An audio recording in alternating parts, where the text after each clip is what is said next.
Good morning. I was reading the prophet Isaiah a little bit this morning, and I was struck by a very familiar reading in how it relates the corollaries, the parallels to our life today, which is what I love about spending time with you in these little videos, trying to connect scripture and the teachings of the church to our ordinary lives every day here on this planet, right here, right now. And Isaiah talks about the time when Jesus first took the pulpit in his hometown and spoke to the people, homilized, gave a sermon, tried to say something. And it says here, he reads from the scroll, "Here is my servant whom I uphold, my chosen one with whom I am pleased, upon whom I have put my spirit. He shall bring forth justice to the nations, not crying out, not shouting, not making his voice heard in the street. A bruised reed he shall not break, a smoldering wick he shall not quench, until he establishes justice on the earth. The coastlands will wait for his teaching." And it's striking to me that someone like Jesus, who has been so obviously chosen by God says these things about Jesus, about this God incarnate, the Spirit of God that is made man.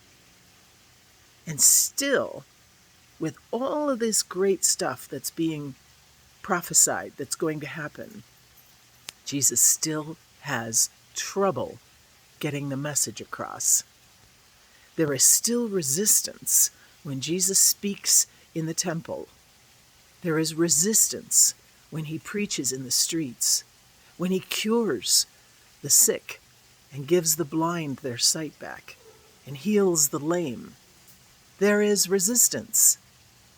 And you'd think that perhaps there'd be this holy aura around Jesus, or this automatic guarantee that his words would land in a soft place and that people would heed what he said and change their lives. After all, he's the Son of God, right?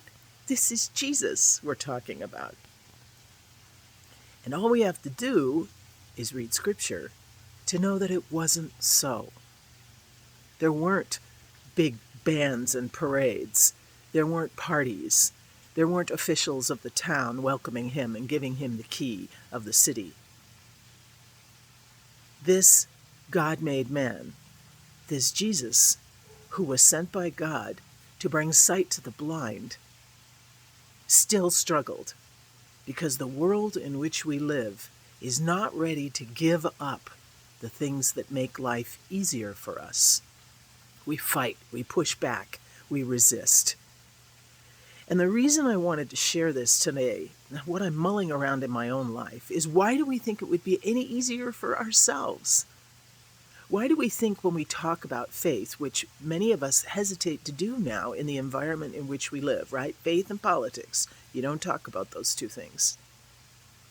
And yet, how do these messages become part of our conversation if we only expect to be successful when we talk about it? Even Jesus was not always successful. So then the reading goes on. "I, the Lord, have called you for the victory of justice. I have grasped you by the hand. I formed you and set you as a covenant of the people, a light for the nations, to open the eyes of the blind, to bring prisoners out of confinement from the dungeon, and those who live in darkness." He's not just saying this about Jesus. He's saying this about you and about me. So let's carry our light, spread the word, and not be dissuaded when things don't go our way right away. After all, Jesus himself faced resistance. Don't let resistance be the measure of your success.